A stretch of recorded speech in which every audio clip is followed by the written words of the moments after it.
Hello दोस्तों, Vipin academy for success में आपका स्वागत है। आज हम आपको बताने जा रहा हूँ type of rule. Type of rule rule एक प्रत्यक्ष मापी यंत्र है जिससे हम लोग डायरेक्ट मेजरमेंट लेते हैं। तो कितने प्रकार के रूल होते हैं ये हम आप जानेंगे, ठीक है। तो सबसे पहले जानते हैं, फर्स्ट टाइप है flexible standard rule. Flexible standard steel rule, ठीक है। यहाँ स्टील छुटा हुआ है। स्टील रूल मतलब स्टील का बना होता है, ठीक है।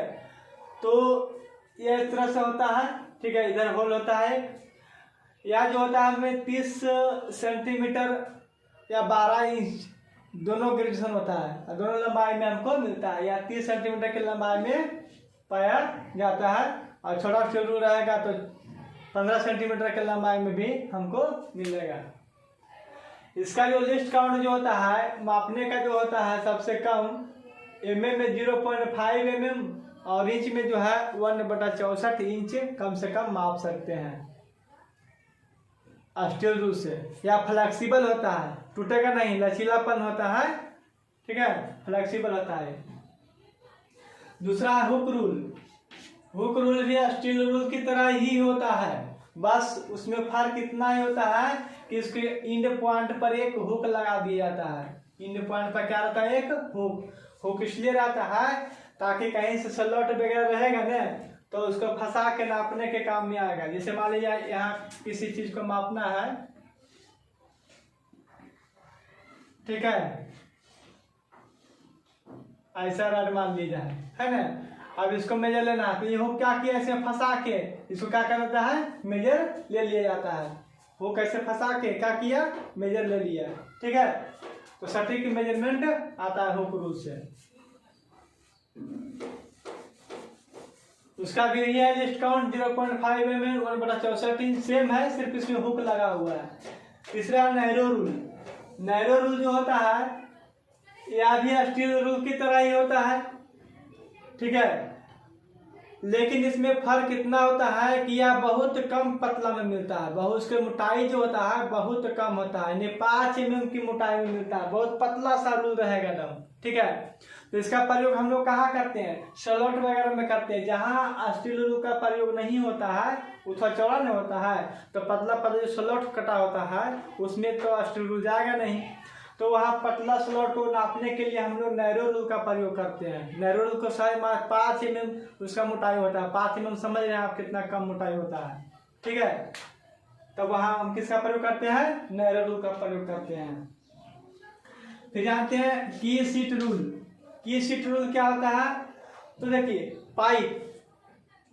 पाइप की अगर लंबाई मापना है तो स्टील रूल फिट नहीं बैठेगा, क्योंकि पाइप गोल होता है और स्टील रूल क्या होता है, फ्लैट होता है, तो वह फिट नहीं बैठेगा।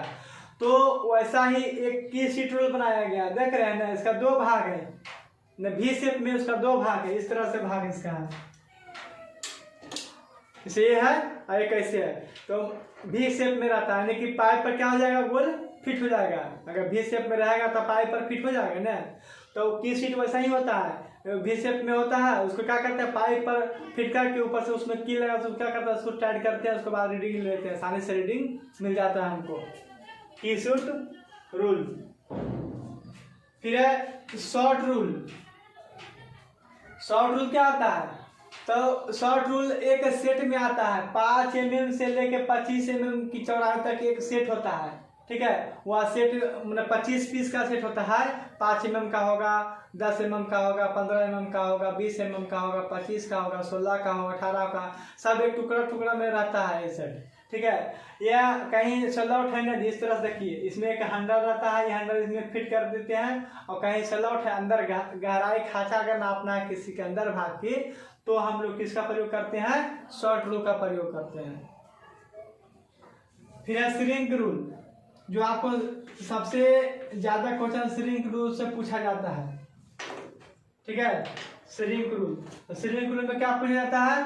तो श्रिंक रूल स्टील रूल की तरह ही होता है, लेकिन इसमें अंतर सिर्फ इतना होता है कि इसका 2 ग्रेजुएशन होता है। mm में है तो इसका जो स्केल होता है मेन स्केल का जो माप होता है उससे माप कुछ बड़ा होता है, इसका अगर 30 mm, इसका देखिए 11 mm है, मतलब पूरा माप यहाँ से 9 mm यहाँ पर है, तो इसका जो श्रिंक रूल का स्केल कितना होगा 11 होगा, यानी कुछ बड़ा होता है।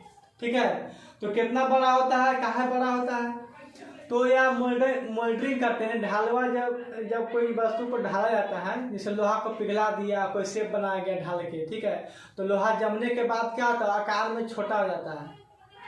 पिघला हुआ चीज का ज्यादा होता है, जैसे वो जमेगा क्या होता है, थोड़ा सा सिकुड़ जाएगा, लेकिन लेंथ उसका कम जाएगा। तो अगर हम स्टील रूल का प्रयोग करके साँचा बनाएंगे जिसमें लोहा ढालते हैं पिघला के, तो एक रूट ढालेगा, एक रूट बन जाएगा, और लोहा को उसमें पिघला के डाल दिए, जब लोहा जम गया तो क्या होगा, कुछ सिकुड़ जाएगा, तो उसका लंबाई चौड़ाई ऊंचाई सब क्या हो जाएगा, कम जाएगा। तो एक्चुअल साइज हमको मिलेगा, नहीं मिलेगा। इसलिए क्या करते हैं, श्रिंक रूल का प्रयोग करते हैं, उसमें ऑलरेडी से इसके माप से कुछ बड़ा माप रहता है, इतना बड़ा रहता है ताकि वो सिकुड़ने के बाद एक्चुअल साइज में आ जाए, वास्तविक आकार में आ जाए। कुछ बड़ा रखते हैं और जैसे पिघला में कुछ बड़ा रखे हैं, सिकुड़ गया, जम गया, तो अपना एक्चुअल साइज में, वास्तविक साइज में आ जाता है। तो वहां पर हम लोग किसका प्रयोग करते हैं, श्रिंक रूल का प्रयोग करते हैं। तो श्रिंक रूल में देखिए 1 mm प्रति 100 mm, 100 mm में 1 mm की छूट रहती है, माने कि उसका वास्तविक साइज 100 mm है, तो श्रिंक रूल में कितना रहेगा माप, 101 mm रहेगा, 1 mm का छूट रहता है। किसके लिए, कास्ट आयरन के लिए, ढलवा लोहा का जब प्रयोग करेंगे ना, ढलवा लोहा का जब प्रयोग करेंगे ढालने के लिए, तो वहाँ श्रिंक रूल का जो मेजर होगा 1 mm अलाउंस लेके चलेगा, 1 mm छूट लेके चलेगा प्रति 100 mm में। ठीक है, और वही अगर हम इस्पात में काम करते हैं, स्टील पर काम करते हैं, माइल्ड स्टील पर काम करते हैं, तो वहाँ छूट दिया था 2.1 mm प्रति 100 mm में। 100 mm में कितना छूट रहता है, 2.1 mm अधिक रहता है वास्तविक साइज से। और पीतल, एल्युमिनियम या तांबा, पीतल पे काम करें, एल्युमिनियम पे काम करें या तांबा को ढाला जाए, तो उसके लिए श्रिंक रूल का जो साइज होता है 1.6 mm ज्यादा होता है प्रति 100 mm। ठीक है, 100 mm पर प्रति 100 mm पर 106 mm क्या होगा, ज्यादा होगा, 1.6 mm ज्यादा होगा। ठीक है, तो ये याद रखिएगा, पीतल, तांबा, एल्युमिनियम तीनों का एक ही है, कितना छूट रहता है, तो 1.6 mm छूट रहता है। जबकि ये में इस्पात पर काम करेंगे, माइल्ड स्टील पर काम करेंगे, तो 2.1 mm की छूट रहता है। और कास्ट आयरन ढलवा लोहा पर कितना छूट रहता है, 1 mm का छूट रहता है। ठीक है, उसके बाद हम लोग देखते हैं कैलिपर रूल।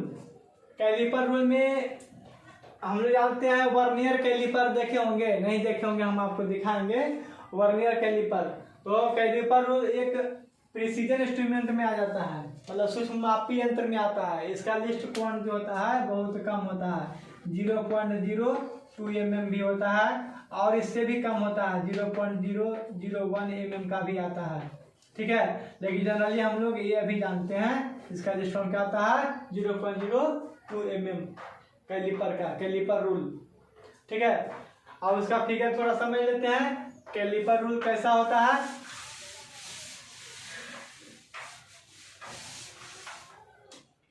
तो कैलिपर रूल आपका इस तरह से होगा,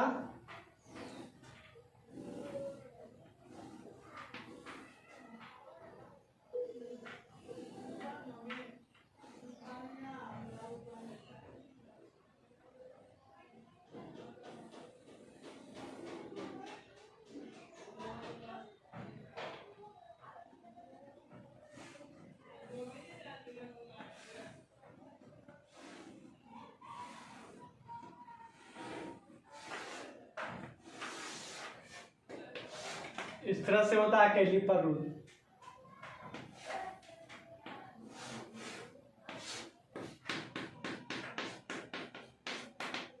ठीक है, इधर एक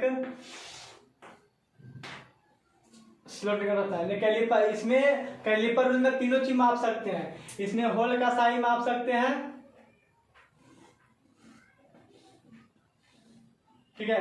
किसी होल का साइज यहाँ माप सकते हैं ऊपर से, या किसी जॉब की मोटाई माप सकते हैं, और किसी जॉब की क्या माप सकते हैं, गहराई माप सकते हैं। तीनों चीज से माप सकते हैं। ये कैलिपर रूल इस तरह से रहता है, मैं रफ फिगर समझाया हूँ। फिर है फोल्डिंग रूल। फोल्डिंग रूल क्या होता है, तो जो फोल्ड करके रखा जाता है, मतलब कि एक ऐसा है, यहाँ पर टिप लगा होता है जिसको रिवेट हम लोग बोलते हैं, ठीक है। फिर यहाँ रिवेट लगा दिए, फिर इस तरह से क्या करते हैं, इस रूल को, यहाँ रूल रहता है मेजर में किया हुआ रहता है, इस पर क्या करते हैं, फोल्ड कर देते हैं। इसको क्या करेंगे, फोल्ड करके मुड़ जाएगा ये, ठीक है। तो यह फोल्डिंग, ये भी 6 फुट 5 फुट का आता है, फीट का आता है, लंबा लंबा रहता है, ठीक है। तो इसको कहते हैं फोल्डिंग रूल। उसके बाद है कैनवास टेप। कैनवास टेप क्या होता है, जो हम लोग देखते हैं अक्सर बड़ी वगैरह लोहार वगैरह जो घुमा के रखते हैं, उसमें किनारा मुख लगा हुआ रहता है, इसे यहाँ फंसा दिए, उसे लंबा तीर दिए, 6 फीट 12 फीट का आता है, ठीक है। वो क्या आता है, कैनवास रूल टेप उसको बोलते हैं, ठीक है। गोल साइज में रहता है, उसको लपेट के फिर क्या करते हैं, अंदर कर लेते हैं, और छोड़ते तो मतलब फ्लेक्सिबल होता है, तो उसको नाप लेके छोड़ देंगे तो अपने आप क्या आ जाएगा, अंदर चला जाएगा, ठीक है। तो ये आज हम लोग सीखे हैं टाइप्स ऑफ रूल्स, सीखे हैं कि कितने तरह के रूल्स होता है। तो यहाँ रूल्स 9 प्रकार के हमने बताया, flexible standard steel rule, hook rule, narrow rule, key seat rule, short rule, shrink rule, caliper rule, और फोल्डिंग रूल, और कैनवास रूल। इतना मैं आपको बताया हूँ। प्लीज मेरे वीडियो को सब्सक्राइब कीजिएगा और लाइक और शेयर कीजिएगा। धन्यवाद।